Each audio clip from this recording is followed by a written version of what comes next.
Bismillah. Assalamualaikum warahmatullahi wabarakatuh. Innal hamdalillah nahmaduhu wa nasta'inuhu wa nastaghfiruh wa na'udzu billahi min shururi anfusina wa min sayyiati a'malina. Man yahdihillah fala mudilla lahu wa man yudlil fala hadiya lahu. Ashhadu an la ilaha illallah wa ashhadu anna Muhammadan 'abduhu wa rasuluh. Amma ba'd. Ikhwani a'azani Allah wa iyyakum. Seperti yang kita ketahui, yang mestinya hari ini mengisi adalah Ustaz Abu Nida, namun qadarullah beliau berhalangan dan digantikan insyaallah akan dengan saya untuk sore kali ini. Mudah-mudahan ini bermanfaat untuk diri anda sendiri, untuk antum semua. Dan pertama-tama ikhwani a'azani Allah wa iyyakum, senantiasa kita bersyukur kepada Allah Subhanahu wa taala, karena tidaklah kecuali dengan rahmat serta taufik Allah Subhanahu wa taala kita bisa berada di tempat ini, di masjid ini.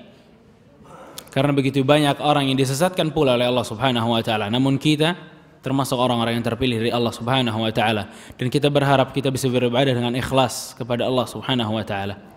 Karena ibadah tidak akan diterima oleh Allah Subhanahu wa taala kecuali dengan ikhlas, karena Allah tidak membutuhkan ibadah-ibadah yang diselewengkan. Dan kaidahnya ikhwani azani Allah wa iyyakum, ibadah lazim an takuna lillah, harus ditujukan kepada Allah Subhanahu wa taala saja. Dan setiap ibadah yang kita selewengkan bukan karena Allah kepada yang lain, mau itu apapun, mau dilihat orang dan lain-lain, maka menjadi syirik. Langsung menjadi syirik apapun ibadahnya. Kita berpuasa bukan karena Allah tapi ingin dilihat orang, syirik. Kita duduk di masjid, datang ke kajian bukan karena Allah, syirik. Kita beriktikaf bukan karena Allah, syirik. Maka benar-benar kita harus murnikan hati kita untuk beribadah hanya kepada Allah Subhanahu wa taala. Karena ibadah yang tidak ditujukan kepada Allah Subhanahu wa taala sama saja di hadapan Allah itu tidak beribadah. Bahkan bisa menjadi dosa, waliyadzubillah.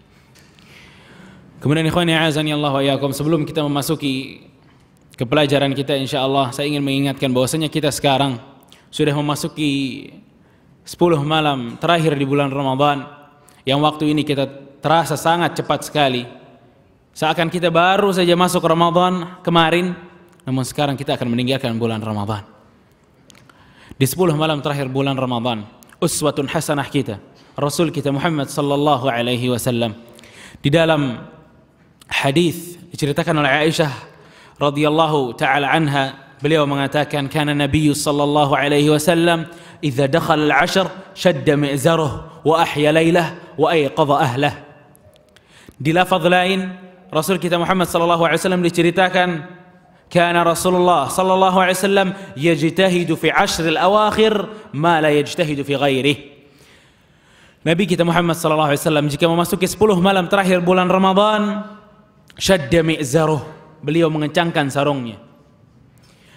Para ulama memaknai kata mengencangkan sarungnya itu ada dua. Yang pertama, kata para ulama, kiasan akan ibadahnya Rasulullah SAW yang sangat keras di bulan atau di 10 malam terakhir di bulan Ramadan. Dan penafsiran yang kedua, mengencangkan sarungnya adalah Rasulullah SAW tidak mendekati para istri-istrinya. Maksudnya tidak mencampuri para istrinya. Ditujukan khusus 10 malam terakhir hanya untuk Allah Subhanahu wa taala. Wa ahya lailah, dan Rasulullah sallallahu alaihi wasallam menghidupkan malamnya. Menghidupkan malamnya kata para ulama tidak mesti seluruh malam kita hidupkan.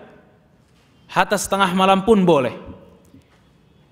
Yang dimaksudkan adalah kita tidak memakai seluruh malam itu untuk tidur. Tapi kita bangun bermunajat kepada Allah Subhanahu wa taala di setengah malamnya atau di full satu malamnya. Wa ayqadha ahlah, dan membangunkan istri-istrinya. Ini Nabi kita Muhammad sallallahu alaihi wasallam. Membangunkan istri untuk salat malam merupakan sunnah yang dikerjakan oleh Nabi kita Muhammad sallallahu alaihi wasallam dan para sahabatnya. Dikerjakan juga para salafus saleh. Bahkan ada salah satu salafus saleh, ikhwani azani Allah wa iyyakum, dia mendapatkan istri yang sangat salehah. Kalah nih, yang laki-laki ini sama perempuannya kalah saleh. Begitu nikah kan kelihatan semua kebiasaannya. Ternyata istrinya mendapati laki-lakinya ini tidak bertahajud. Istrinya marah. engkau ini enak banget malam-malam tidur, malam tahajud. Tuh syuf, istrinya para salafus saleh. Malam tahajud kata istri. Dan ini merupakan juga pengaplikasian dari hadis Nabi SAW. Nabi kita Muhammad SAW mengatakan, Rahimallahu rajulan qama minal lail fasalla wa ayqadha imra'atahu fa in abat nadaha fi wajhiha al-ma. Allah merahmati seseorang suami yang bangun tengah malam tahajud kemudian membangunkan istrinya. Jika istrinya enggan untuk bangun, ia mencipratkan air ke wajah istrinya sampai istrinya bangun. Wa rahimallahu imra'atan qamat minal laili fasallat wa ayqadhat ahlah wa ayqadhat zawjaha fa in aba nadahat fi wajhihi al-ma. Dan Allah juga merahmati seorang istri yang bangun tengah malam tahajud kemudian ikut membangunkan suaminya, memercikan air ke wajah suaminya sampai suaminya bangun. Rahmat Allah ikhwani azani Allah wa iyyakum untuk suami istri yang berlaku seperti ini. Dan ini keharmonisan yang hakiki ikhwani azani Allah wa iyyakum. Di 10 malam terakhir lebih lagi sunnah ini mesti kita galakkan, membangunkan keluarga kita. Ibnu Umar membangunkan istri dan anak-anaknya di 10 malam terakhir di bulan Ramadan agar anaknya ini tahu bahwa 10 malam terakhir di bulan Ramadan itu sangat luar biasa. Tidak pantas seorang muslim untuk tidur semalaman di 10 malam terakhir di bulan Ramadan. Kemudian ikhwani azani Allah wa iyyakum, besarnya malam ini, besarnya 10 malam terakhir di bulan Ramadan dengan keutamaan-keutamaan yang telah kita ketahui. Salah satunya adalah Al-Quran diturunkan oleh Allah Subhanahu wa ta'ala di malam Lailatul Qadar.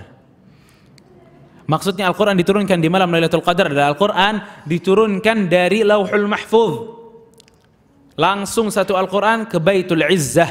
Baitul Izzah itu di langit dunia, tempatnya para malaikat, Baitul Izzah. Nah, dari Baitul Izzah Jibril alaihi salam menurunkan Al-Quran ini sedikit demi sedikit kepada Nabi kita Muhammad sallallahu alaihi wasallam sesuai dengan kehendak Allah Subhanahu wa ta'ala. Jadi yang dimaksudkan menurunkannya Al-Quran di Lailatul Qadar adalah turunnya Al-Quran dari Lauhul Mahfuz ke Baitul Izzah. Kemudian juga ikhwani azani Allah wa iyyakum, di dalam ayat dijelaskan bahwasanya 10 malam terakhir itu terdapat sebuah malam yang sangat luar biasa, malam Lailatul Qadar. Al-Qadar kata para ulama, malam Al-Qadar. Pendapat pertama kata para ulama artinya qadar itu besar. Jadi seseorang yang menghidupkan malamnya, dia mendapatkan pahala yang besar. Dia mendapatkan keistimewaan yang besar dari Allah Subhanahu wa ta'ala. Dan pendapat yang kedua, Al-Qadar artinya tadyiq atau sempit. Bagaimana artinya sempit? Lailatul Qadar, malam yang sempit. Sempit kata sebagian para ulama karena para malaikat Allah turun ke bumi, menyempitkan ufuk, menyempitkan bumi Allah Subhanahu wa ta'ala. Subhanallah. Ini adanya di malam Lailatul Qadar ikhwani azanillahu wa iyyakum. Juga di malam Lailatul Qadar yang sudah kita ketahui khairun min alfi syahr. Ibadah di malam tersebut lebih baik daripada 1000 bulan. Dan ini tidak didapatkan di agama-agama lain, tidak didapatkan di hari-hari yang lain, tidak didapatkan di malam-malam lain kecuali di malam Lailatul Qadar. Dan Rasul kita Muhammad sallallahu alaihi wasallam pernah bersabda, "Man shama Ramadhana imanan wa ihtisaban, ghufira lahu ma taqaddama min dhanbihi." Wa man qama lailatal qadar imanan wa ihtisaban ghufira lahu ma taqaddama min dhanbihi. Barang siapa yang berpuasa di bulan Ramadan dengan penuh iman dan pengharapan pahala dari Allah, kita mesti mengharap pahala dari Allah Subhanahu wa taala, ghufira lahu ma taqaddama min dhanbihi. Allah ampunkan dosa-dosa yang telah lalu. Wa man qama lailatal qadar, dan barang siapa yang menghidupkan Lailatul Qadar, apa yang dia dapatkan? Allah juga akan menghapuskan dosa-dosanya. Jadi bukan hanya ibadah kita yang akan dinilai selama 1000 bulan, namun dosa kita juga akan diampunkan oleh Allah Subhanahu wa ta'ala. Jadi ini merupakan keutamaan yang sangat luar biasa ikhwani azanillahu wa iyyakum. Di dalam sebuah riwayat, Aisyah radhiyallahu ta'ala anha, istri Nabi Muhammad sallallahu alaihi wasallam pernah mengatakan kepada Nabi Muhammad, "Wahai Rasulullah, in wufiqt, kalau aku diberi taufik oleh Allah Subhanahu wa ta'ala, jika saya diberi kemampuan oleh Allah Subhanahu wa ta'ala untuk menghidupkan malam Lailatul Qadar, madza aqul? Apa yang mesti saya ucapkan?" Syuf, apa yang mesti saya ucapkan wahai Rasulullah? Apa kata Rasulullah SAW? "Wahai Aisyah, quli," katakanlah, Allahumma innaka afuwun tuhibbul afwa fa'fu anni. Allahumma innaka afuwun tuhibbul afwa fa'fu anni. Wahai Allah yang Maha Pemaaf, yang menyukai rasa maaf atau sifat pemaaf, ampunkanlah aku. Ini merupakan doa yang diajarkan oleh Rasulullah SAW kepada istrinya Aisyah radhiyallahu taala anha untuk dibaca di 10 malam terakhir di bulan Ramadan. Pada saat Aisyah bertanya tentang itu, apa yang mesti saya katakan? Rasulullah SAW tidak menyuruh Aisyah untuk baca surat ini dan surat itu, baca zikir ini dan zikir itu, la. Tapi Rasulullah SAW menyuruh kita untuk berdoa kepada Allah Subhanahu Wa Taala. Dan ini menunjukkan indikasi bahwasanya malam Lailatul Qadar adalah malam diijabahnya doa oleh Allah Subhanahu Wa Taala. Maka jangan sampai bibir kita ini kering dari doa kepada Allah Subhanahu Wa Taala di malam Lailatul Qadar. Dan Rasul kita Muhammad sallallahu alaihi wasallam juga telah bersabda, "Taharru Lailatul Qadar fi 'ashr al-awakhir min Ramadan." Cari Lailatul Qadar di 10 malam terakhir di bulan Ramadan. Di riwayat lain, "Taharru Lailatul Qadar fi 'ashr al-awakhir min al-witr fi syahr Ramadan." Carilah malam Lailatul Qadar di 10 malam terakhir yang ganjil di bulan Ramadan. Tadi hadis yang pertama umum, 10 malam terakhir di bulan Ramadan. Hadis yang kedua dikhususkan witir.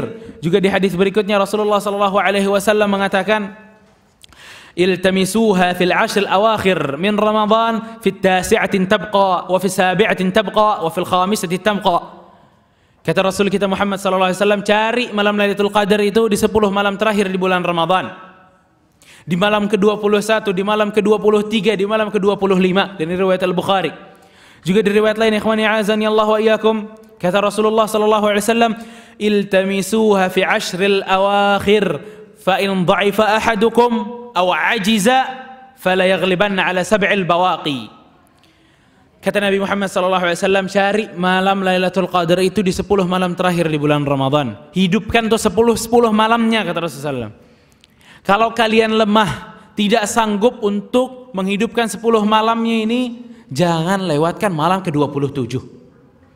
Kata Nabi Muhammad SAW.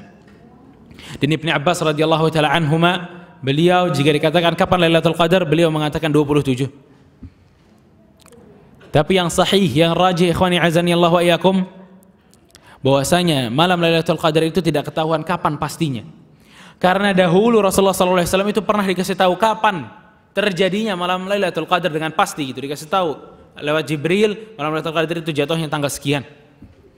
Namun begitu Rasulullah SAW keluar rumah ingin mendakwahkan ini, ingin mengabarkan bahwasanya ada malam Lailatul Qadar, malam lebih baik dari 1000 bulan di tanggal sekian, Rasulullah mendapati 2 orang muslim berkelahi. Rasulullah mendapati 2 orang muslim berkelahi. Kemudian Rasulullah SAW damaikan mereka berdua. Nah, karena melihat orang berkelahi dan Rasulullah damaikan, akhirnya Rasulullah SAW lupa kapan malam Lailatul Qadar. Dan ini nasib buat kita semua juga. Nasib, mestinya kita tahu, gara-gara ada yang berantem, nggak jadi.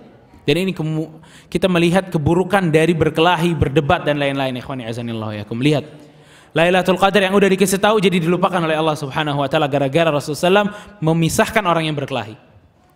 Sangat tercela ya ikhwani azanillahu iyyakum berkelahi, apalagi di bulan Ramadan. Kemudian ikhwani azanillahu iyyakum, dari hadis-hadis yang telah kami bacakan, kata Al-Imam Nawawi rahimahullah, hadis-hadis yang banyak tentang kapan terjadinya malam Lailatul Qadar. Ada yang bilang 21, tadi hadisnya 25, 23, 27. Secara umum 10 malam terakhir di bulan Ramadan. Kemudian hadis yang lain, malam-malam ganjil. Kata Imam Nawawi rahimahullah, tidaklah bisa kita menjama' seluruh hadis ini kecuali dengan satu. Bahwasanya kita menyatakan bahwasanya malam Lailatul Qadar itu terjadinya bergantian tergantung tahunnya. Tidak mesti di tahun ini 27, tahun besok 27 lagi, enggak mesti. Bisa terjadi tanggal 23 dan lain-lain. Namun malam Lailatul Qadar ini mempunyai ciri. Dan ciri Lailatul Qadar itu ada 3. Yang pertama, di paginya itu, malam Lailatul Qadar di paginya itu, matahari ada namun tidak menyinari dengan sinar yang terik. Itu yang pertama. Kemudian udara yang dirasakan itu la baridah wala harah. Tidak dingin, tidak juga panas. Di paginya itu. Dan mudhi'ah. mudhi'ah itu terang. Jadi di paginya itu cerah, matahari tidak terik, tidak panas juga tidak dingin, dan ini ciri-ciri dari malam Lailatul Qadar yang insyaallah kita berharap oleh Allah Subhanahu wa taala mendapatkan malam yang sangat luar biasa ini. Kemudian ikhwani azani Allah wa iyyakum, untuk kali ini insyaallah kita akan membahas sedikit tentang al-aqidah as-salafiyah. Karena penting sekali pembahasan akidah ikhwani azani Allah wa iyyakum. Dan kita bahas ini ikhlas karena Allah Subhanahu wa taala supaya kita mengerti apa itu aqidah dan apa itu salafiyah, apa itu ahlu sunnah, apa itu al-jamaah. Yang pertama ikhwani azani Allah wa iyyakum, al-aqidah. Aqidah dari kata al-aqd yaitu ikatan. Dan aqidah kata Syekh Shalih Al-Fauzan rahimahullah, ma ya'taqiduhul qalb, apa yang diyakinkan dalam hati, itu aqidah. Jadi apa-apa yang diyakinkan dalam hati masuk ke dalam bab aqidah. Makanya akidah itu sangat penting ikhwani azanillahu wa iyyakum, karena mainnya itu di hati. Allah akan memasukkan seseorang yang dalam hatinya ada iman, karena memang hati itu sangat penting ikhwani azanillahu wa iyyakum. Maka penting pula untuk kita belajar akidah. Penting pula kita untuk mempelajari mana yang akidah, mana yang tauhid, mana yang syirik. Dan juga mengajarkan sanak saudara kita tentang akidah yang sahihah. Karena wallahi ikhwani azanillahu wa iyyakum, tambah kesini syubhat itu tambah banyak. Kita lihat deh, orang yang udah ngaji 10 tahun, 20 tahun ngaji-ngajian sunnah, tapi akidahnya nggak kuat. Kena syubhat sedikit goyang, kena syubhat sedikit goyang. Kenal demonstrasi ikut demonstrasi. Nih, ini akidahnya kurang kuat ikhwani azanillahu wa iyyakum. Mesti dikuatkan terus. Belajar yang benar. Itu ada salah dalam cara pembelajarannya, metode belajarnya ada yang salah. Kalau metode belajarnya benar, maka akan didapatkan pun benar. Lihat para ulama, metode belajarnya benar, maka lihat akidah mereka. Lihat akidah Imam Ahmad rahimahullah ya ikhwah. Imam Ahmad rahimahullah, seluruh ulama di tempat Imam Ahmad itu takut dibunuh oleh khalifah. Dipaksa untuk mengatakan Al-Quran itu makhluk. Tapi Imam Ahmad tetap memegang pendiriannya. Bahkan membantah orang-orang yang mengatakan Al-Quran itu makhluk. Ini akidah ya ikhwani azanillahu wa iyyakum, tidak bisa main-main. Ini akidah yang mesti setiap hari kita asah, yang mesti setiap detik ada dalam hati kita. Bahaya kalau akidah keluar dalam hati kita, tauhid keluar dari hati kita, kemudian kita dicabut oleh Allah Subhanahu wa taala nyawa kita. Waliyadzubillah, karena tidak akan masuk surga orang yang di dalamnya ada kesyirikan. Tidak akan masuk surga. Mau sepintar apapun ngajinya, mau sepintar apapun salatnya, tapi kalau masih mengerjakan syirik, wallah gak bakal masuk surga. Terbalik sama orang-orang yang maksiat. Walaupun dia maksiat yang banyak, namun hatinya ada tauhid, maka dengan itu Allah akan mengeluarkan ia dari neraka. Walaupun mesti direbus dulu dalam neraka, dicuci lagi dalam neraka, tapi yang penting terakhirnya masuk surga. Itu gara-gara tauhid ikhwani azanillahu wa iyyakum. Bayangkan di sebuah hadis Rasulullah sallallahu alaihi wasallam mengatakan, Allah Subhanahu wa taala berfirman, ya ibni Adam, law ataitani biqurabil ardil khataya thumma laqitani la tusyrik bi syai'an. Wahai anak Adam, jika engkau menemui aku dengan membawa sebumi penuh kesalahan, namun engkau menemui aku dengan engkau tidak pernah syirik, la ataituka biqurabihal maghfirah. Aku, kata Allah, akan mendatangimu dengan membawa satu penuh bumi ampunan untukmu. Ini gara-gara tauhid ya akhwah. Ini gara-gara akidah yang bersih. Dan akidah bukan hanya selingkup kecil aja, tapi akidah ini luas. Akidah perlu dipelajari. Bagaimana tidak luas, sedangkan para ulama membuat buku-buku akidah, kitab tauhid dari Imam Muhammad ibn Abdul Wahhab, kitab tauhid Ibn Khuzaimah, As-Sunnah Imam Ahmad, Syarh As-Sunnah, dan banyak lagi. Ini menunjukkan perhatian ulama-ulama zaman dahulu tentang akidah. Dan yang nulis akidah ya ikhwah, yang nulis tentang akidah kebanyakan tuh ulama salafiyin, ulama Ahlus Sunnah wal Jamaah, nggak ada yang lain dari dulu. Kebanyakan itu ulama Ahlus Sunnah wal Jamaah menuliskan akidah yang sahihah, yang berdasar dari Alkitab, Al-Quran dan Sunnah. Dan ini menunjukkan bahwasanya akidah mereka ini sama dengan akidah orang-orang sebelumnya. Dan kita juga kalau mau belajar akidah mesti balik ke buku-buku mereka, ke buku-buku akidah Ahlussunnah wal Jamaah yang terdahulu, para ulama mutaqaddimin, supaya kita mendapatkan nur, cahaya dari akidah Islam ini yang sangat mulia. Ikhwani azani Allah wa iyyakum. Akidah ya merupakan keimanan yang teguh dan bersifat pasti kepada Allah Subhanahu wa taala dengan segala pelaksanaan kewajibannya, bertauhid dan taat kepada Allah, beriman kepada malaikatnya serta para rasul dan kitab-kitab yang diturunkannya, serta beriman kepada yaumil akhir dan beriman dengan takdir yang baik dan buruk, dan mengimani segala perkara yang gaib-gaib yang telah dikabarkan lewat Al-Quran dan Sunnah, dan beriman kepada ijma' yang terjadi di kalangan para salafus saleh. Itu akidah, yakni keyakinan yang pasti dalam diri kita, keyakinan yang didasarkan dari Al-Quran dan Sunnah serta ijma'nya para salafus saleh. Itu akidah ya ikhwani azanillahu yakum. Dan akidah di mustalahat para ulama itu banyak. Ada yang mengatakan akidah itu al-iman, seperti hadis Jibril. Hadis Jibril yang panjang itu ikhwani azanillahu yakum, pada saat Jibril datang kepada Rasulullah sallallahu alaihi wasallam dengan rupa seorang laki-laki mengatakan, "Wa mal iman?" Apa itu iman? Rasulullah SAW mengatakan apa? "An tu'minu billah wa malaikatihi wa rusulihi wa kutubihi wa tu'minu bil qadri khairihi wa syarrihi." Dan engkau beriman kepada Allah, kepada para rasul, kepada kitab-kitabnya, kepada takdir yang baik ataupun yang buruk, dan kepada hari akhir. Ini merupakan akidah yang mestinya iman semua ini menancap dalam diri kita. Juga ada yang mengatakan akidah itu adalah tauhid. Jadi nggak ada bedanya antara akidah dan tauhid. Walaupun banyak ulama-ulama mutaakhirin, ulama-ulama yang kebelakangan ini membedakan antara akidah dan tauhid. Tauhid itu lebih menjurus kepada tauhid uluhiyah, rububiyah, semua sifat. Ya. Namun sejatinya akidah itu luas, dan tauhid itu juga sama luasnya dengan akidah. Seperti halnya Al-Imam Al-Bukhari. Al-Imam Al-Bukhari itu dalam kitabnya, pada saat beliau memasukkan hadis-hadis tentang akidah, beliau menjudulkan babnya itu Kitabut Tauhid. Kitab At-Tauhid, maksudnya akidah. Juga ada yang menamakan akidah itu As-Sunnah. Ya, akidah itu juga bisa disebut As-Sunnah. Seperti Usul Sunnah, kitabnya Usul Sunnah li Imam Ahmad, wa Syarh Sunnah li Barbahari. Syarh Sunnah li Barbahari yang insyaallah kalau kita berkesempatan lagi hari Jumat saya akan membahas sedikit dari kitab Syarh Sunnah lil Barbahari. Ini juga kitab akidah. Syarh Sunnah adalah syarah akidah maksudnya. Karena sunnah di kalangan para ulama zaman dahulu adalah akidah. Juga nama berikutnya dari akidah adalah Usuluddin. Seperti kitab Usuluddin li Baghdadi dan kitab Syarhul Ibanah an Usulid Diyanah li Ibn Battah. Kemudian yang keenam, akidah juga disebut Fiqhul Akbar. Seperti kitab Fiqhul Akbar li Abi Hanifah.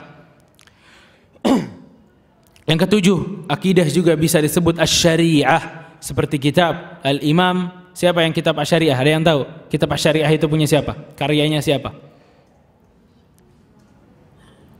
Yes, tahu nggak? Ada yang tahu nggak? Kitab Asy-Syari'ah itu punya siapa? Al-Imam Al-Ajurri.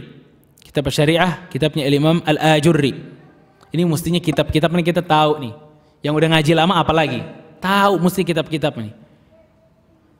Ya, banyak orang yang ngaji baru 2-3 tahun, ya, udah tahu tuh kitab-kitab akidah tuh. Kitab akidahnya Ahlussunnah tuh Usul Sunnah, Syarh Sunnah, As-Sunnah, I'tiqad Ahlussunnah wal Jamaah, akidah Ashabul Hadits dan lain-lain. Ini mesti kita tahu juga nih. Yang udah lama ngaji mesti tahu tentang buku-buku. Ya, karena ini penting ya kawan, azanillah ya, penting. Pada saat kita ingin beli kitab, pada saat orang nanya, mungkin juga anak kita bakal nanya akidah ini apa. Ntar tiba-tiba ada yang nanya Al-Kafi itu apa? Al-Kafi bukunya orang Syiah. Kita nggak tahu. Ya, mungkin perlu banget kita mengetahui kitab ini judulnya apa dan karya siapa. Penting, karena karya penulisan itu penting, ikhwani azanillahu yakum. Kita nggak bisa beli buku itu sembarangan, karena hati kita ini lemah, syubhat banyak. Kalau kita salah beli buku, salah baca buku, sesat. Jadi mesti kita juga membaca buku, mempelajari kitab-kitab, mesti kitab-kitab karya dari ulama Ahlus Sunnah wal Jamaah. Gak boleh yang lain. Kemudian ikhwani azanillah wa iyyakum. Tadi kami sebutkan 7 persamaan kata dari akidah. Ada yang bisa ulang? Insya Allah nggak ada. Ada nggak? Nyicil. Satu apa? As-sunnah. Usuluddin. Tauhid. Iman. Syariah. Baru 5 nih. Apa? Sunnah udah. Fiqhul akbar, perempuan yang jawab. Ada lagi? Akidah itu sendiri, 7 namanya. Akidah, tauhid, sunnah, apa lagi? Usuluddin, syariah, iman, fiqhul akbar. Itu semua nama-nama dari akidah yang disebutkan oleh para ulama zaman dahulu. Ya. Kemudian ikhwani azani Allah wa iyyakum. Akidah sudah kita ketahui tempatnya itu di hati dan pentingnya sangat luar biasa. Namun yang mesti kita pelajari hanya akidah Ahlus Sunnah wal Jamaah. Seperti judul kajian kita ini adalah akidah as-salafiyah. Namun sebelum kita membahas tentang as-salafiyahnya itu sendiri, kita bahas dulu kakaknya, Ahlus Sunnah. Ahlus Sunnah ikhwani azani Allah wa iyyakum. Kita membahas kata sunnah. Sunnah dalam bahasa apa? Sunnah dalam bahasa apa tuh? Bukan, dalam bahasa. Bukan. Sunnah dalam bahasa itu jalan tadi. Tariqah, sirah, jalan. Ya, jalan. Dalam istilahnya, sunnah ini tergantung yang mendefinisikannya. Misalnya apa? Orang-orang ulama hadis mendefinisikan sunnah itu ma'uthira 'anin Nabi sallallahu alaihi wasallam min qaulin wa fi'lin. Min qaulin wa fi'lin aw taqririn aw sifatin khilqiyah aw khuluqiyah. Kata ulama ahlul hadis, sunnah adalah apa-apa yang disandarkan kepada Nabi Muhammad SAW, mulai dari perkataannya, perbuatannya, takrirnya, sifat-sifatnya, khilqiyah atau khuluqiyah. Khilqiyah itu sifat-sifat matanya seperti apa, alisnya seperti apa, dan khuluqiyah tentang akhlaknya Nabi SAW. Ba'da bi'tsah wa qablah. Setelah diutus menjadi nabi ataupun sebelum diutus menjadi nabi. Ini dari ulama ahlul hadis. Ya, dari ulama ahlul hadis menafsirkan bahwasanya sunnah adalah apa-apa yang disandarkan kepada Nabi Muhammad sallallahu alaihi wasallam. Kemudian definisi yang kedua, definisi dari para ulama usuliyin, maksudnya usul fiqh. Beliau mengatakan para ulama ini tutlaq ala ma jaa manqulan 'anil nabiy sallallahu alaihi wasallam mimma lam yanus alaihi fil kitabil aziz. Bal innama nussa alaihi min jihatihi sallallahu alaihi wasallam kana bayanan lima fil kitabi aw la. As-sunnah itu adalah dalil yang tidak ada dalam Al-Qur'an, disebut as-sunnah. Dalil yang tidak ada dalam Al-Qur'an disebut as-sunnah oleh para ulama usul fiqh. Ya. Kemudian definisi yang ketiga, definisi para fuqaha ahlu fiqih yang tadi Bapak sebutin tuh. Yang dikerjakan itu berpahala dan ditinggalkan itu tidak berdosa. Ini definisi sunnah dalam fiqih, dalam ulama fiqih. Adapun ulama salaf rahimahumullah wa ridwanallahu alaihim jami'an memaknai kata sunnah itu sangat luas. Lebih luas daripada ulama hadis, lebih luas daripada ulama usul fiqh, lebih luas lagi daripada ulama fiqih dalam mentafsirkan kalimat sunnah. Kata Syekhul Islam Ibn Taimiyah rahimahullah. Syekhul Islam Ibn Taimiyah wafat tahun berapa? Ada yang tahu? Ini banyak pertanyaan sore ini nih. Biar ada ngeh sedikit. 728. Barakallahu fik. Syekhul Islam meninggal 728. Kata Syekhul Islam Ibnu Taimiyah rahimahullah, wa lafdhu sunnah fil kalam salaf yatanawalu sunnah fil ibadat wa fil i'tiqad, wa in kana katsirun mimman sannafa fi sunnah yaqsuduna al kalam fil i'tiqad. Kata Syekhul Islam Ibnu Taimiyah, para salaf jika mereka mengatakan as-sunnah, maksud mereka adalah akidah dan ibadah-ibadah. Walaupun banyak dari kalangan ahlu sunnah, banyak dari kalangan salaf itu jika mengatakan sunnah, maksud mereka adalah al-i'tiqad, akidah. Namun sejatinya para salaf itu jika mengatakan as-sunnah, maksudnya keseluruhan agama. Ikhwani azanillah wa iyyakum. Makanya ahlu sunnah itu keseluruhan agama, ahlu sunnah. Nanti kita bahas ahlu sunnah. Ini sunnahnya dulu, ya. Jadi sunnah ini luas di kalangan para salaf rahimahumullah. Juga di tempat yang lain di kitab Hamawiyah, Syekhul Islam Ibnu Taimiyah rahimahullah mengatakan as-sunnah hiya ma kana alaihi Rasulullah sallallahu alaihi wasallam i'tiqadan wa iqtisadan qawlan wa amala. Sunnah itu adalah apa yang di atasnya ada Rasulullah sallallahu alaihi wasallam, maupun dari i'tiqad, akidah Rasulullah sallam, ibadah dan lain-lain, itu semua termasuk dalam sunnah. Juga kata Al-Imam Ibnu Rajab rahimahullah, Ibnu Rajab madhabnya apa Ibnu Rajab? Apa bro? Hah? Hambali. Meninggal tahun berapa? Ada yang tahu? Ibnu Rajab rahimahullah meninggal, wafatnya tahun berapa? Syekhul Islam tadi berapa? Syekhul Islam Ibnu Taimiyah berapa? 728. Ibnu Rajab 795. Itu Ibnu Rajab Al-Hambali rahimahullah.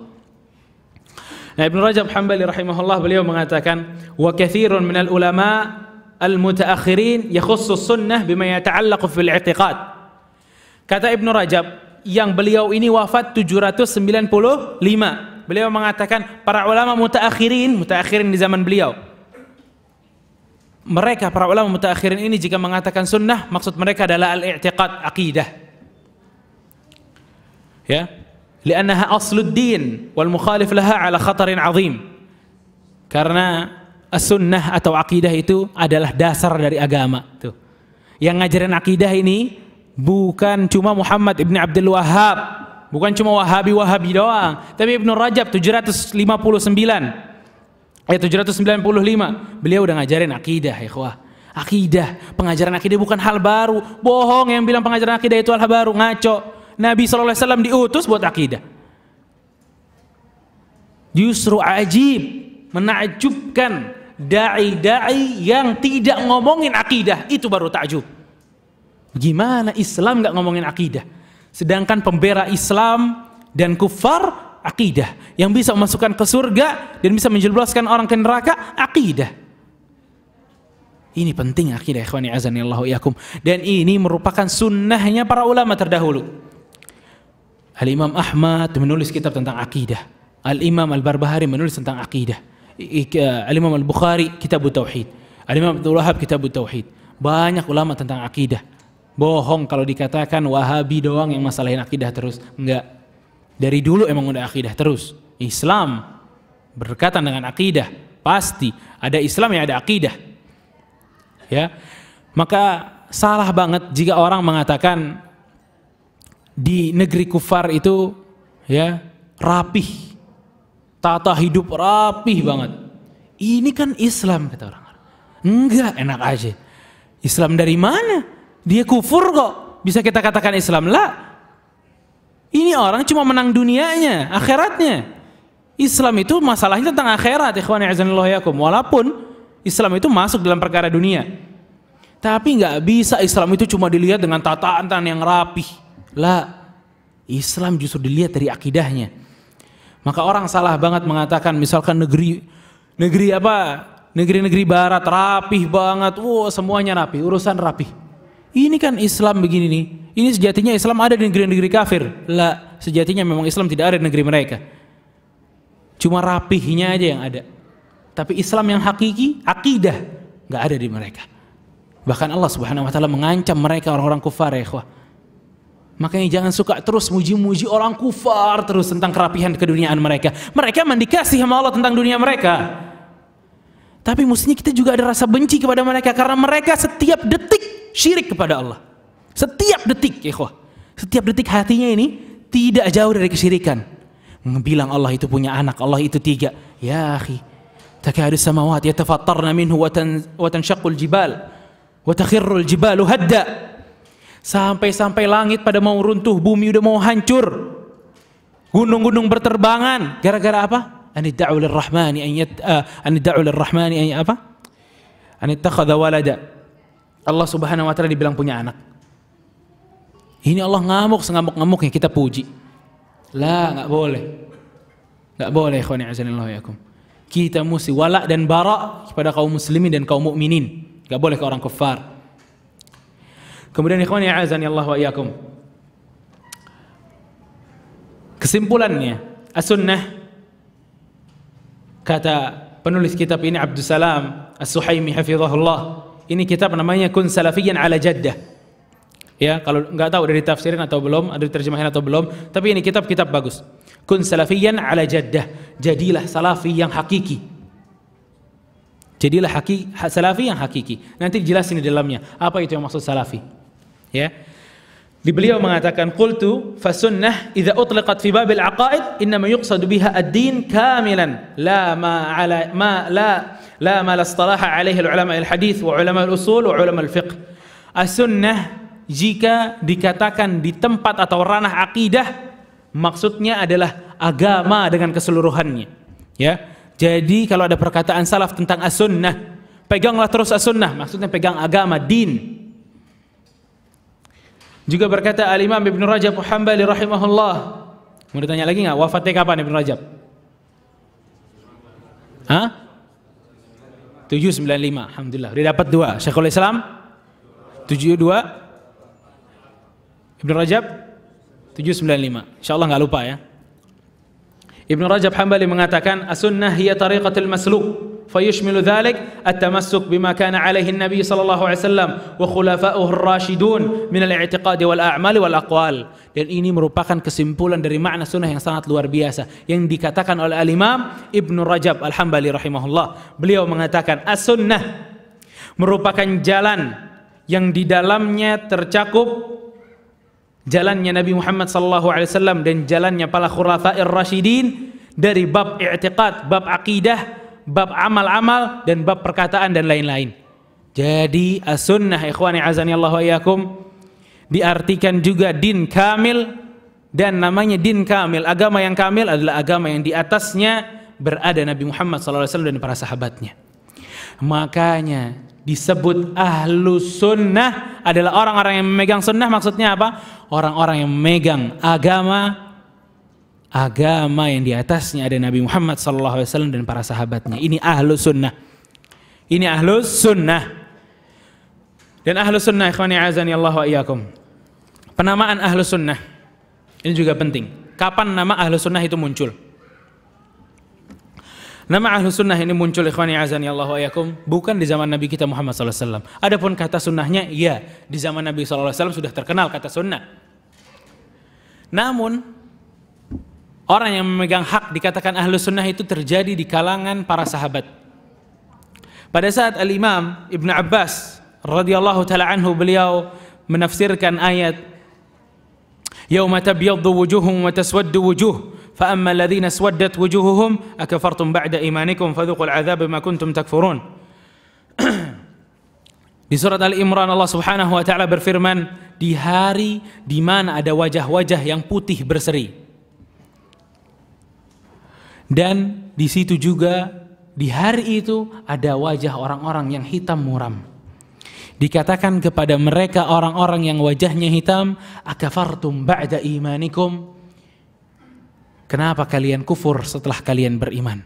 Fadhuqul 'adzaba bima kuntum takfurun, maka rasakanlah azab karena apa yang telah engkau kufurkan. Ibnu Abbas pada saat beliau menafsirkan kata yauma tabyaddu wujuh, hari di mana ada orang-orang yang wajahnya berseri, beliau mengatakan apa? Ahlus sunnah. Mereka adalah ahlus sunnah. Orang yang wajahnya berseri nanti di hari kiamat hanya ahlus sunnah, orang-orang yang memegang sunnah Nabi SAW, orang-orang yang berpijak di atas jalannya Nabi Muhammad SAW dan para sahabatnya. Wa ahlul bid'ah adalah orang-orang yang wajahnya hitam muram di hari kiamat kelak. Wal'iyadzubillah. Bahaya bid'ah ikhwah. Bahaya wallah. Wajahnya hitam kelam di hari kiamat kelak, kata Ibn Abbas rahimahullah radhiyallahu ta'ala anhu. Dan penamaan Ahlus Sunnah ini muncul pada saat di zaman para sahabat itu sekte sesat atau pemikiran sesat itu mulai timbul. Maka keadaan tersebut seakan memaksa para orang-orang yang memegang al-haq, memegang Al-Quran dan Sunnah untuk membedakan diri mereka dari firqah-firqah sesat. Yang mereka firqah sesat ini mengatasnamakan diri mereka al-Islam, mengatasnamakan nama diri mereka ini Muslim. Makanya pemegang al-haq menamakan diri mereka ahlu sunnah. Orang-orang Islam yang Islamnya itu di atas Al-Quran dan Sunnah. Orang-orang yang Islamnya itu di atas Nabi SAW dan para sahabatnya. Ini ahlu sunnah. Maka orang-orang yang tidak mengambil perkataan Nabi SAW, tidak mengamalkan perkataan para sahabat, bukan ahlu sunnah, keluar dari ahlu sunnah. Bagaimana bisa, sedangkan itu merupakan usulnya ahlu sunnah, mengambil perkataan Nabi Muhammad SAW dan para sahabatnya. Ikhwani azani Allah wa iyyakum. Orang kalau mau mengatakan dalil Al-Quran dan Sunnah itu banyak. Setiap sekte sesat pasti mempunyai dalil. Entah dalil mereka ini dari ayat Allah Subhanahu wa taala Al-Qur'an, entah dari hadis Nabi sallallahu alaihi wasallam. Tapi yang membedakan ahlu sunnah yang mana dan yang bukan ahlu sunnah itu yang mana kapan? Pada saat penafsiran ayat serta hadis tersebut. Al-Qur'an kita pakai, hadis kita pakai, kita masih sama dengan para sekte sesat. Namun begitu datang ikatan yang ketiga, yaitu memahami Al-Quran dan Sunnah sesuai dengan pemahaman Nabi SAW dan para sahabat, udah beres.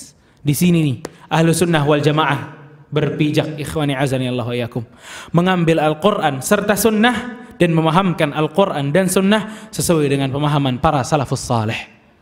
Dan ini ikhwah, pemahaman ini merupakan pemahaman yang penting, yang kaidah ini kita bisa pakai sampai kita meninggal.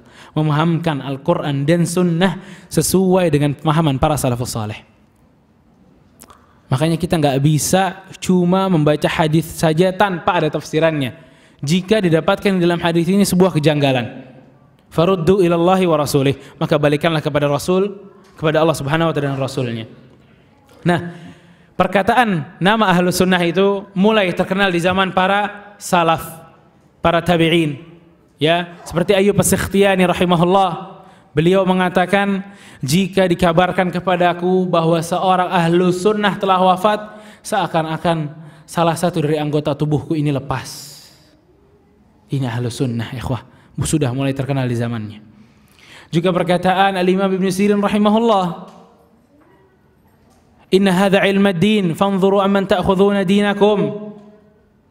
Kemudian Imam Ibn Sirin rahimahullah mengatakan, al-isnadu minad din walau lal isnad laqala man syaa ma syaa. Banyak perkataan dari Al-Imam Ibn Sirin tentang makna ahlu sunnah wal jamaah. Beliau mengajarkan kita manhaj dalam beragama. Karena beragama di zaman ini nggak bisa sembarangan. Dengan internet yang udah ada, kita bisa mengambil maklumat dari mana saja. Dari Google kita ketik keluar semua maklumat tentang agama. Tapi yang diwajibkan oleh Allah Subhanahu wa taala dan Rasulnya, kita mengambil agama dari para ulama ahlu sunnah wal jamaah, tidak yang lain. Gak boleh kita loyal kepada orang-orang selain ahlu sunnah wal jamaah. Gak boleh tuh, ya, kita ceritanya melihat TV Ustadz Fulan asyik ceramahnya, lah ya ikhwah, bukan ahlu sunnah. Lihat, ngambil dari Al-Quran dan Sunnah atau tidak. Kalau enggak, jangan belagu, hati kita kuat lawan syubhat mereka.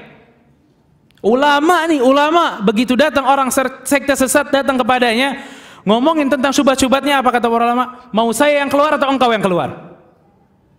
Syuf, ini ulama. Ada lagi yang datang, orang lain lagi, beliau menutup kupingnya dan menyuruh anaknya untuk menutup kupingnya. Jangan dengerin ya, ahlul bid'ah, banyak syubhatnya. Karena enggak semua syubhat kita bisa tepis dari hati kita. Karena tidak semua syubhat kita bisa tepis dengan ilmu yang ada kepada kita sekarang ini, ikhwah. Maka jaga aja nih, jaga akidahnya, jaga. Pelajari akidah kita ini. Ya, pelajari akidah kita. Dengan itu kita akan menjaga diri kita, ikhwani azani Allah wa iyyakum, dari syubhat-syubhat yang membahayakan hati kita. Ya, apalagi kita lihat di TV sih, subhanallah, belum kelihatan yang benar-benar memegang Al-Quran dan Sunnah para da'inya. Apalagi sekarang di bulan Ramadan. Sebelum maghrib banyak ceramah-ceramah, kultum-kultum di masjid, kita mau nungguin maghrib, jadi ngelihat mereka. Itu syubhatnya banyak, ikhwah. Alhamdulillah aja mereka jarang ngomongin masalah akidah dan lain-lain. Ngomonginnya masalah hati. Hatta masalah hati mesti kita nggak usah dengerin. Kita dengerin udah kalangan Ahlus Sunnah wal Jamaah, aman. Nggak repot, ikhwah. Dalilnya jelas, Al-Quran dan Sunnah, hadisnya jelas, sahih. Jadi agama kita ini aman. Sekarang kita kalau mau beli apa-apa aja pengennya yang orisinil. Beli handphone ada sedikit yang nggak orisinil, nggak mau. Beli mobil ada bagi-bagian yang palsu, nggak mau. Ini masalah dunia, kita ingin yang paling bagus. Masalah akhirat mestinya kita juga gitu, nggak pengen kecuali yang orisinil, nggak pengen kecuali di Al-Quran dan Sunnah. Udah, nggak bisa yang lain. Mestinya kita lebih perhatikan masalah akhirat kita daripada dunia kita. Dunia sebentar ya ikhwah, sebentar kita diwafatkan oleh Allah Subhanahu Wa Taala. Wala yabqa illa din, dan nggak ada yang tersisa kecuali agama kita. Urusan dunia urusan yang mudah, ikhwani azani Allah wa iyyakum. Wallah. Kemudian ikhwani azani Allah wa iyyakum. Ahlus Sunnah, ya. Ahlus Sunnah ini mempunyai banyak juga persamaan kata. Tadi kita udah bahas persamaan kata akidah. Sekarang Ahlus Sunnah. Ahlus Sunnah juga disebut dengan penambahan Ahlus Sunnah wal Jamaah. Ahlus Sunnah juga disebut Ahlus Sunnah wal Jamaah. Kata Syekhul Islam Ibnu Taimiyah rahimahullah, fa inna sunnah maqrunatun bil jamaah kama anna al bid'ah maqrunatun bil furqah. Ahlu sunnah, kata sunnah itu selalu berdampingan dengan kata al jamaah. Al jamaah itu arti katanya itu bersatu. Ya, al jamaah itu arti katanya bersatu. Dan kata Syekhul Islam Ibnu Taimiyah, kata sunnah itu selalu berdampingan dengan al jamaah, ya ini bersatu. Seperti halnya kata bid'ah selalu berdampingan dengan furqah atau perpecahan. Jadi yang bisa untuk mendamaikan semua sekte sesat, yang bisa untuk menyatukan setiap kaum muslimin itu apa? Sunnah. Gak ada yang lain. Bohong ceritanya ahlul bid'ah dengan ahlus sunnah gabung bersatu, mustahil ya ikhwah. Bagaimana bid'ah dengan sunnah? Mereka dari katanya bid'ah sama sunnah ini saling berlawanan katanya berdua ini. Bagaimana bisa bersatu? Mustahil ya ikhwah. Sebagaimananya kaum muhajirin dan ansar disatukan oleh Rasulullah SAW lewat Al-Quran dan Sunnah, begitu juga kalau umat Islam ini ingin bersatu lewat Al-Quran dan Sunnah. Bagaimana caranya? Dakwahin Al-Quran dan Sunnah biar mereka ini semua kembali kepada Al-Quran dan Sunnah, dan dengan itu izzah Islam akan kembali.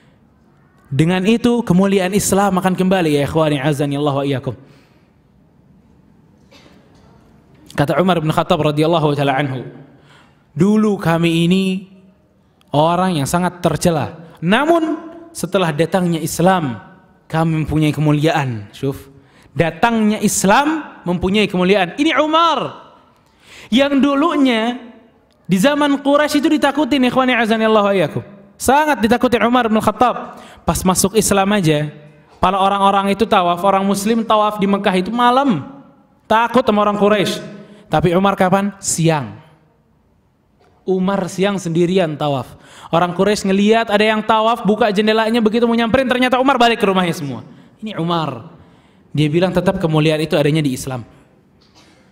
Umar bin Khattab yang beliau datang kepada seorang yang hamil, begitu orang yang hamil ini dengar Umar datang, berojol ikhwah, berojol saking takutnya sama Umar. Bayangin. Tapi kata Umar apa? Kita tidak mempunyai kemuliaan kecuali Islam. Kita tidak mempunyai kemuliaan kecuali Islam. Ini yang kita mesti punya juga, ikhwani azanillahu wa iyyakum. Dan mewujudkannya adalah kembali kepada Islamnya Umar ibn Khattab. Islam sesuai dengan Al-Quran dan Sunnah.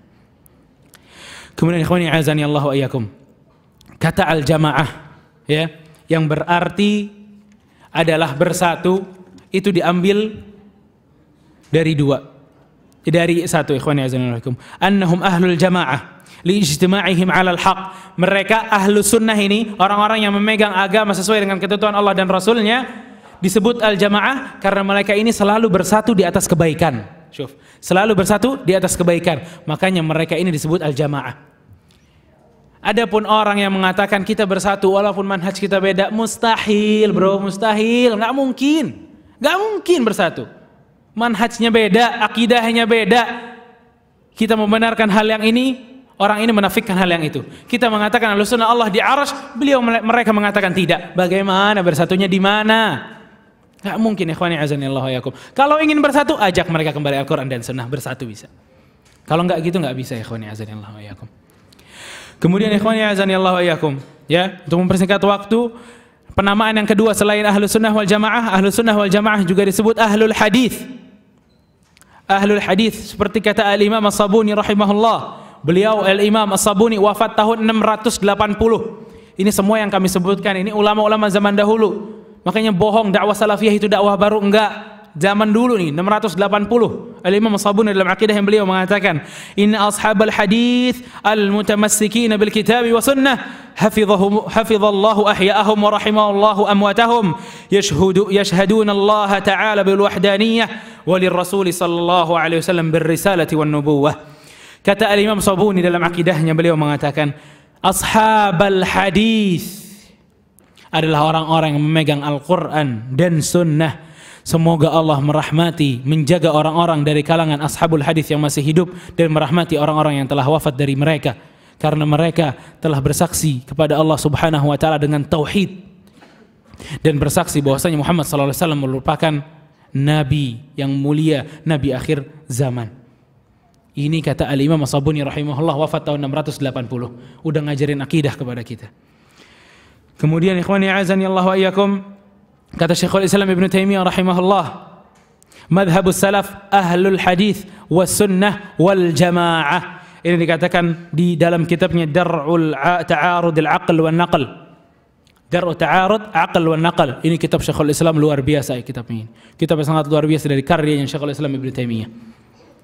Ini kalau di Madinah dipelajarin nanti S3, S2 Ustadz Firanda yang pelajarin. Yang udah model-model gitu. S1 nggak dapat nih pelajaran dari Dar'ul Ta'arud Aql wa Naql. Ini pelajaran tentang filsafat, ikhwani azanillahu wa iyyakum, tapi dibantahin semua sama Syekhul Islam Ibn Taimiyah dengan kaidahnya orang-orang filsafat itu sendiri.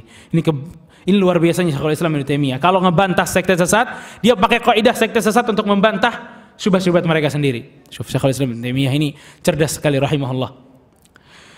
Kemudian penamaan yang ketiga setelah ahlul hadis, ahlul athar. Kata Al-Imam Abu Hatim Ar-Razi rahimahullah yang beliau wafat tahun 327. Madhabuna wa ikhtiyaruna ittiba'i Rasulillah sallallahu alaihi wasallam wa ashabah wa tabi'in wa tamassuk bimadhhab ahli al-athar mithl Abi Abdullah Ahmad ibn Hanbal. Kata Al-Imam Abu Hatim Ar-Razi rahimahullah di dalam kitab Syarhul Usul I'tiqad Ahlus Sunnah, beliau mengatakan madhab kami dan yang kami pilih adalah mengikuti Rasulullah sallallahu alaihi wasallam dan para sahabatnya dan para tabi'in, dan memegang madhabnya ahlul athar. Memegang madhabnya ahlul athar seperti Abi Abdullah Imam Ahmad ibn Hanbal. Ini kata Al-Imam Abu Hatim Ar-Razi yang wafat tahun 327. Ya, beliau mengajarkan kita manhaj juga untuk selalu memegang Al-Quran dan Sunnah sesuai dengan pemahaman para sahabat dan para tabi'in, dan menyebut ahlu sunnah itu ahlul athar.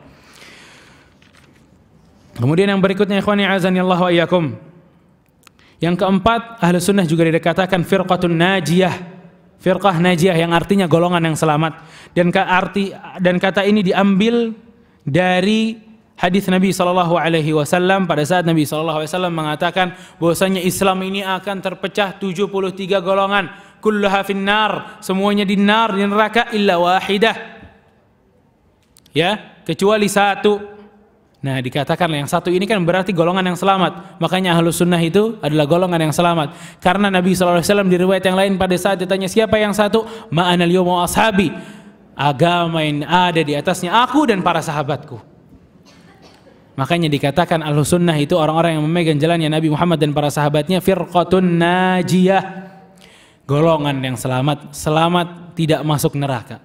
Insya Allah Kita berharap oleh Allah Subhanahu wa taala kita bisa memasuki golongan yang selamat ini, ikhwani azani Allah wa iyyakum.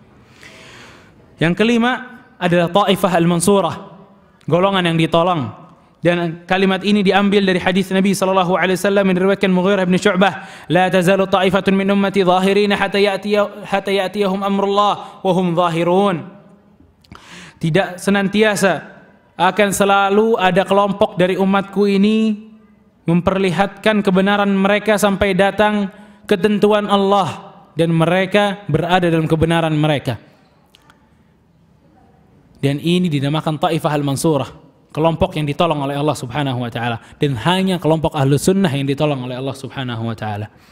Ini nama yang kelima. Dan nama yang keenam adalah Salafiyyin, as-Salafi, salaf. Ya, ini nama yang keenam. Sebelum saya sebutkan makna salaf, ulang lagi. Nama yang pertama tadi apa? Sebutan lain dari Ahlus Sunnah. Ahlus Sunnah wal Jamaah. Yang kedua, Ahlul Hadis, Ahlul Athar, Firqatun Najiyah, Taifah al-Mansurah, As-Salaf. Enggak ada bedanya, namanya enggak ada bedanya nih. Enggak ada bedanya, ikhwani azanillahu wa iyyakum. Dan kata salaf, ya, sesuai bahasa adalah orang-orang terdahulu. Kata salaf itu sesuai bahasanya adalah orang-orang terdahulu.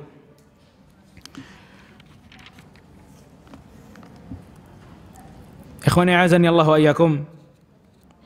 Banyak tafsiran tentang kata salaf, namun saya akan mengambil beberapa athar menyatakan bahwasanya para ulama juga mengatakan dirinya ini salafi. Mengatakan dirinya ini salafi, dan kita tidak salah mengatakan diri kita ini salafi.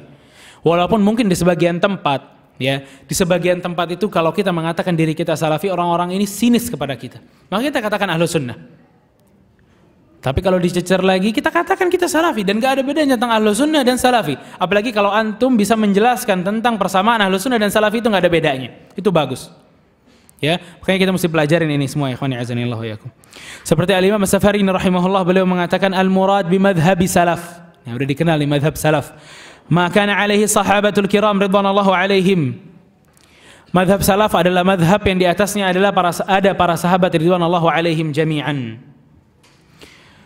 Dan salafiyyin ikhwani azanillahu wa iyyakum merupakan orang-orang yang mengambil akidah mereka, tuntunan mereka beragama dari Al-Quran dan Sunnah sesuai dengan pemahaman para salafus saleh. Kemudian ikhwani azanillahu wa iyyakum, di dalam Ibnu Katsir tafsirnya, Ibnu Katsir wafat tahun berapa? 774. Dan Ibnu Katsir ini muridnya dari Syekhul Islam Ibnu Taimiyah. Syekhul Islam meninggal tahun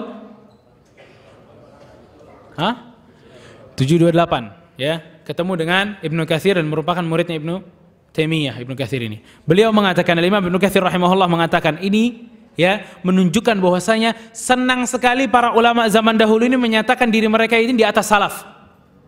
Senang para ulama, bangga para ulama menyatakan dirinya itu di atas salaf.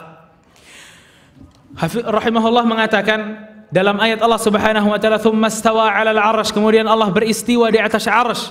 Beliau mengatakan, "Fallinnas fi hadzal maqalatin katsirah, laisa hadza mawdhi'u bastuha, wa innama yuslaqu fi hadzal maqam madhhabus salafus salih." Kata Al-Imam Ibnu Katsir rahimahullah dalam menafsirkan ayat Allah Subhanahu wa taala, kemudian Allah beristiwa di atas 'arsy. Beliau mengatakan, di ayat ini banyak manusia mempunyai tafsiran yang berbeda-beda. Namun yang paling penting yang mesti kita pegang, dan ini mengajarkan manhaj kepada kita, ikhwani azanillahu wa iyyakum. Apa kata Ibnu Katsir? Yang paling penting untuk kita adalah menapaki jalannya para salafus saleh, para madhab salafus saleh. Seperti Imam Malik dan Imam Al-Auza'i, Imam Ats-Tsauri, Imam Laits bin Sa'ad, Imam Asy-Syafi'i, Imam Ahmad bin Hanbal dan Ishaq bin Rahuyah. Ini kata Al-Imam Ibnu Katsir dalam tafsirnya, mengajarkan kita untuk selalu mengikuti madhab salaf. Gak boleh kayak yang lain dalam mengikuti akidah ataupun ibadah. Juga Al-Imam Adz-Dzahabi rahimahullah, Imam Adz-Dzahabi wafat tahun 748. 748 Imam Adz-Dzahabi rahimahullah.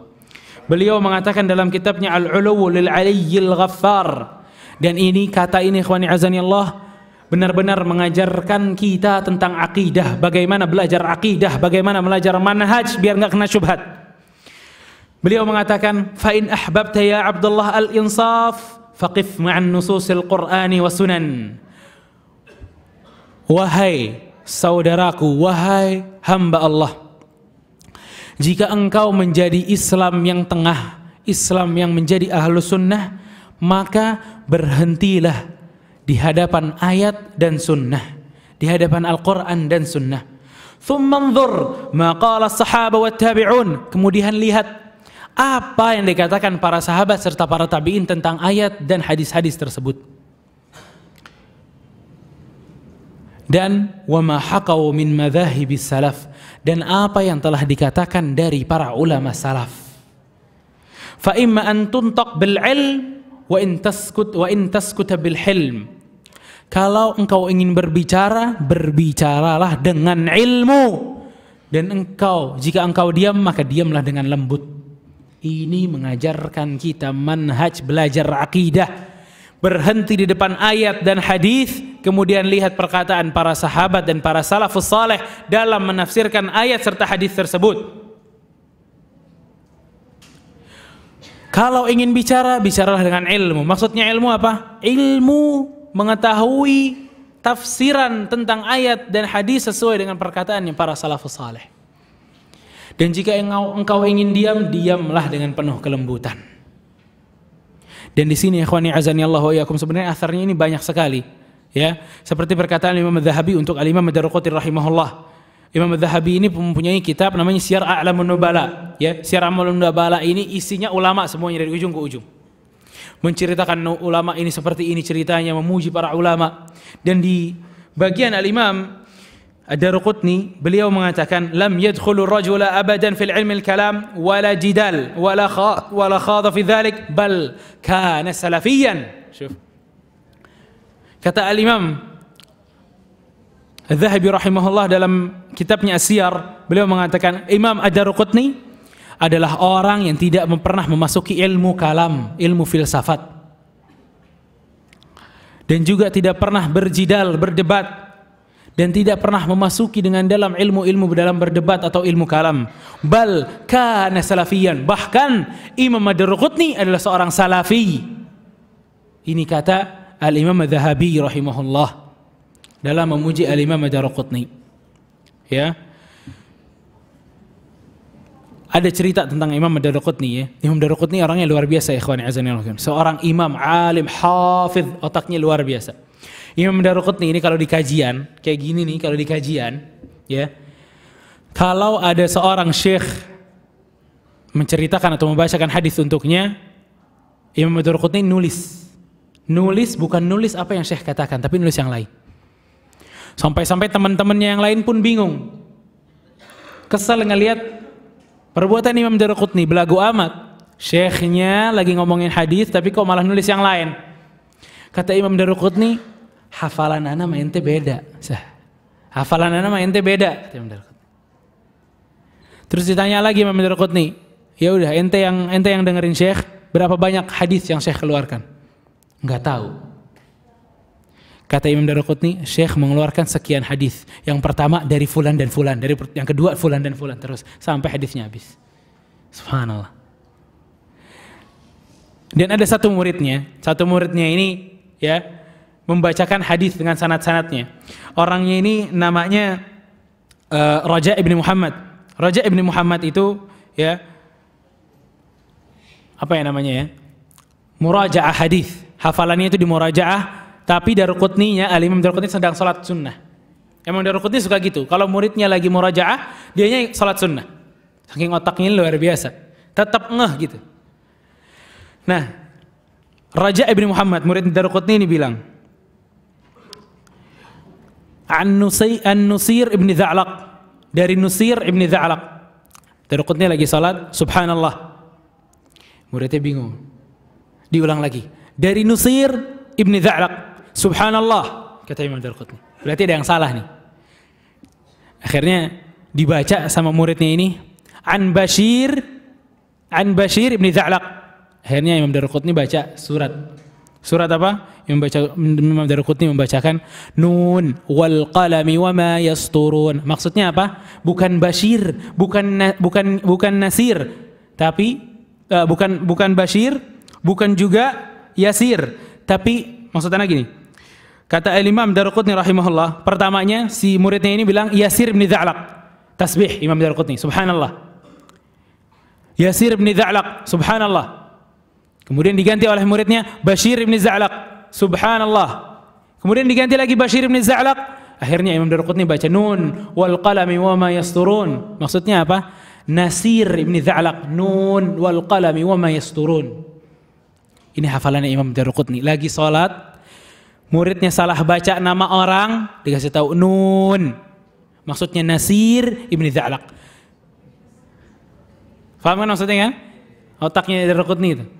Dan Daruqutni ini punya kitab namanya Ilal, puluhan jilid. Dan katanya Ilal ini, kitab Ilal yang puluhan jilid, puluhan jilid. Isinya itu hadis dan illah-illahnya dan cacat-cacatnya hadis. Dan buku ini bukan ditulis sengaja sama Daruqutni, enggak, tapi dari hafalannya Daruqutni rahimahullah. Ini puluhan jilid nih. Tahu isinya apa? Isinya ini misalkan disebutkan, misalkan hadis yang tadi deh, taharrau lailatul qadar fi 'ashr al-awakhir min Ramadan, carilah malam Lailatul Qadar 10 malam terakhir bulan Ramadan. Oh, hadis ini riwayat Aisyah, diriwayatkan Bukhari dari fulan. Ada juga jalur yang kedua dari fulan. Itu semua, ikhwah, semua. Kalau ada cacat di salah satu jalurnya dikasih tahu. Tapi di jalur ini ada si fulan ini dhaif. Itu semua hadis. Jadi itu berjilid-jilid, namanya kitabnya Ilal, dipakai sampai sekarang. Dan sampai-sampai kata Imam Dzahabi rahimahullah, kalau benar nih Dzahabi nulis kitab Ilal semua dari hafalannya, kana ahfadhu ahli dunya. Imam Daruqutni adalah orang yang paling hafalannya bagus sedunia. Imam Al-Bukhari kalah, yang lain kalah. Karena kitab Ilal ini besar. Kalau antum lihat, subhanallah. Ana cuma pengen ngelihat hafalan Daruqutni, ana ngelihat kitab Ilalnya. Itu kitab Ilal luar biasa ya, ikhwan. Itu hadis semua dan cacat-cacat yang diceritakan di situ. Nah, ikhwani azanillahu wa iyyakum, sedikit lagi udah mau maghrib. Mudah-mudahan yang kami sampaikan ini bermanfaat untuk ana sendiri, untuk antum semua. Insyaallah Jumat ya, kalau kita ada kesempatan kita akan membahas lagi sedikit lagi tentang buku ini dan kita tambahkan dari Syarh Sunnah Imam Al-Barbahari. Mudah-mudahan bermanfaat untuk ana semua dan untuk antum semua. Subhanakallahumma wa bihamdik, asyhadu an la ilaha illa anta, astaghfiruka wa atubu ilaik. Assalamualaikum warahmatullahi wabarakatuh.